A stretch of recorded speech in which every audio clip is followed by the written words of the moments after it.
na mimi nataka vile vile. Kama shari naiweza, ugomvi na uweza. Wewe usijikuta mtu wa mjini, unajua kutia mimba uje kulea. Sasa utakuja kuishi. Mimi mwenyewe shari naiweza vile vile. Nisikilize nikwambie. Mimi sijashindwa kumhudumia yule mtoto. Lakini swala la mimi kukutumia pesa kwa nyumbani kwenu hilo siliwezi. Ila kama unataka mimi endelee kumhudumia huyo mwanangu, njoo tuishi pamoja. Tofauti na hapo mimi siwezi kuingia kwenye mfumo wako. Mje nyumbani kwako kufanya nini? Unije nyumbani kwako leo unitie tena mimba nyingine? Na maswali mawili. Unataka kumhudumia mtoto au niende na kupajua mimi? Sasa mimi nakupaje pesa ya matumizi wewe upo kwenu? Njoo, mimi nimhudumie mwanangu, sijakataa na sijashindwa.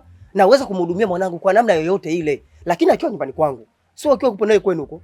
Mimi kazi mimi siwezi. Alafu mimi siwezi kuingia kwenye mfumo wako mama.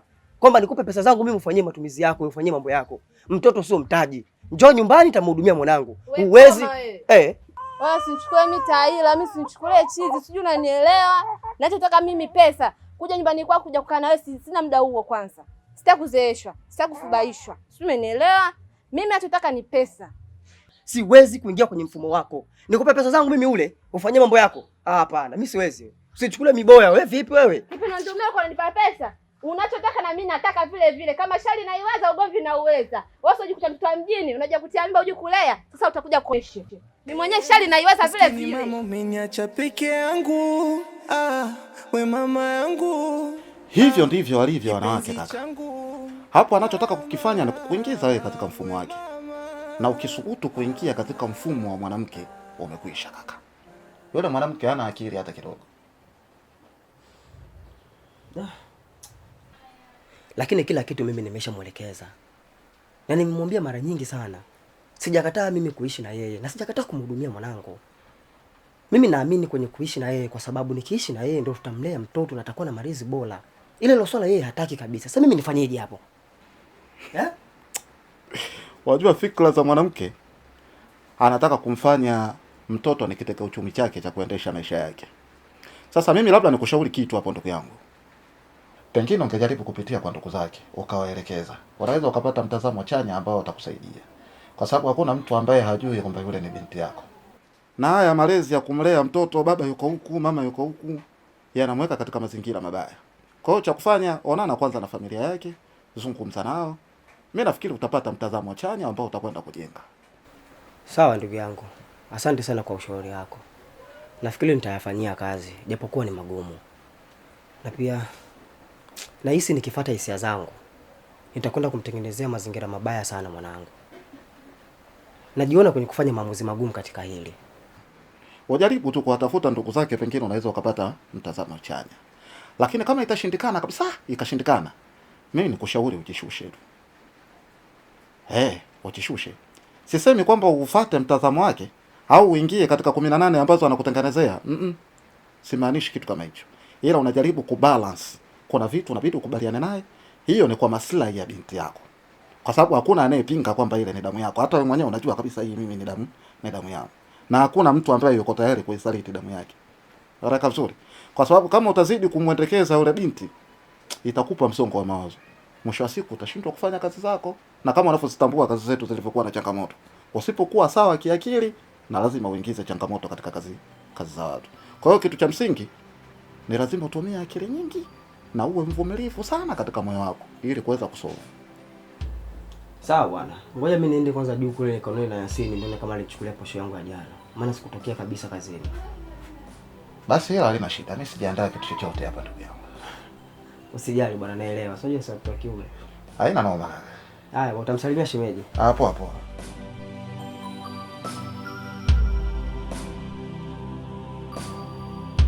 Samahani kwa usumbufu. Mimi nimekuja hapa nimemfuata mdogo wako. Na lengo kubwa nilikuja ili nizungumze naye kwa niaba ya kwenda kumbea mtoto wetu. Kiukweli mdogo wako amekuwa sio mtu wa kunielewa. Mara kadha wa kadha nimezungumza naye kuhusu swala la kumbea mtoto. Lakini amekuwa ni mtu ambaye hasikilizi ninachomwambia.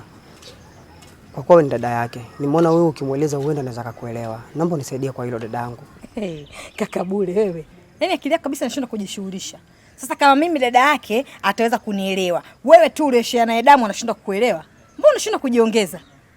Hudumia. Kwa nini mnakimbilia kwa na familia wakati mnajijua nyewe uzito wa kutafuta ni zero? Sasa ngoja nikwambie. Mdogo wangu yuko hapa na huduma utaitoa akiwa hapa hapa. Kama hela yako unaionea uchungu, unashinda mdogo wangu kumpa hela mpaka na mwenyewe utumize shida zako, basi ndugu yangu umefeli. Sio kwa mdogo wangu mimi. Hapana, mimi sikuwa na maana hiyo. Lakini maana yangu ilikuwa ni kwamba hakuna cha lakini bwana, maana yako ni nini? Ubaili tu wewe, nyondo.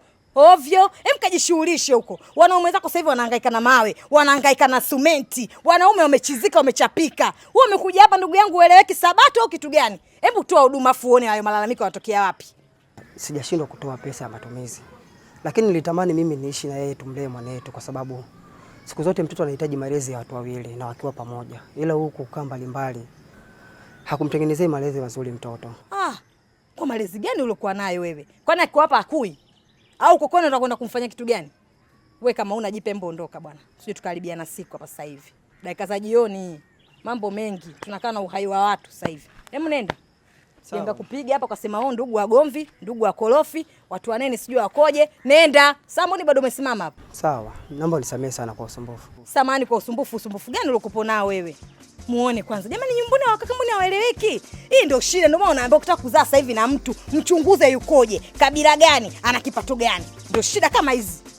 Muone kwanza. Anaenda mbele kana, rudi nyuma, aeleweki. Yaani ndio shida kuzaa na wanaume ambao hawana visogo. Na nisikuone hapa siku nyingine. Konyo. Geza.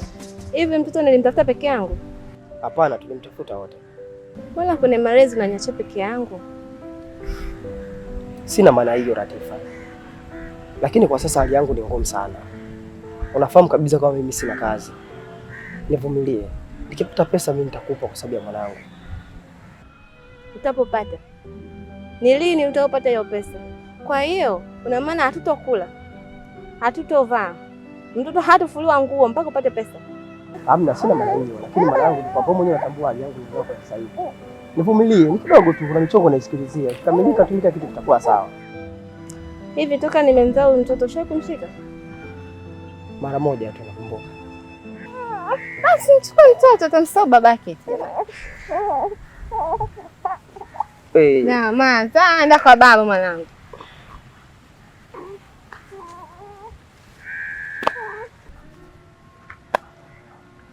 Baba, nilikuwa nataka wewe umshike huyo mtoto. Yaani, sitakuja kumchukua huyo mtoto mpaka utaponiletea pesa ya kula. Latifa. Asa unanipaje mimi mtoto? Ndio nimeshaongea. Kuja kumchukua huyo mtoto mpaka utaponiletea pesa ya kula. Kaa nayo mtoto, atavolilia njaa ndio utajua uchungu unaopata mimi na taabu unaopata mimi. Sijui umenielewa? Lakini Latifa ngoja kwanza. Sasa mimi mtoto mimi nakaa vipi na sina manyonyo kumnyonyesha? Haya nini? Haya manyonyo. Yaani umeona nilokuwa nayo mimi na wewe unao hivyo hivyo. Kama unataka kuniletea mtoto, lete pesa. Mama, umenifanya ninawaza wayo ulitangulia mapema. Mateso na dhoruba, jua kali, na venye liteseka baba ukujali. Ya ninauma. Maskini mama umeniacha peke yangu. We mama yangu. Kipenzi changu mama, we mama.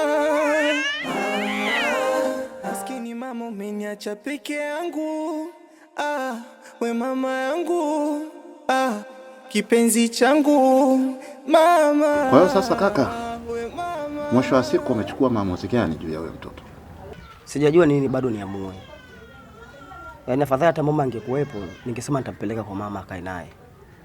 Lakini ukizingatia mimi mjini hapa sina mtu yote ambaye namtegemeza kampelekea mwanangu akakaa naye. Na kama unavyojua mama yake ndo kashakataa. Nitaamua nini? Na kwa kukutazama tu hawezi kumudu malezi ya kumlea mwenyewe wewe mtoto. Na najaribu kuumiza kichwa nini nikushauri katika hili. Embu fikiria kufika ustawi wa jamii. Bado sioni kama ni sahihi.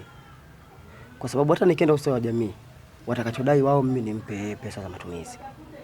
Tutarudi kule kule. Pesa ziko wapi? Sina pesa. Kwa hiyo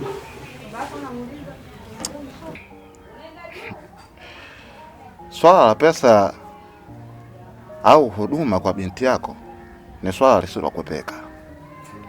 Ila mimi ninavyojua kwa hatua ya kwanza watamuita mama wa mtoto azungumze naye. Halafu hayo mambo mengine yatafuata kama ziada tu. kidogo hilo naona kama ni sawa, kwa sababu kiukweli nateseka sana na huyu mtoto. Yaani kuweza kumaliza naye tu mchana mzima kwangu bado ni mateso. Sifanyi chochote, siendi kokote, muda wote nakaa na mtoto. Analia. Muda mwingine anaduka kama hivyo, nataka nimbadilishe nguo. Mimi sawa, fika tu hapo style. Maskini mama umeniacha peke yangu. We mama yangu. Kipenzi changu. Mama, we mama.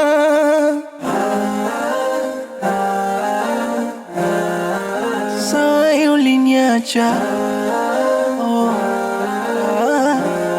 Sikuoni chamani.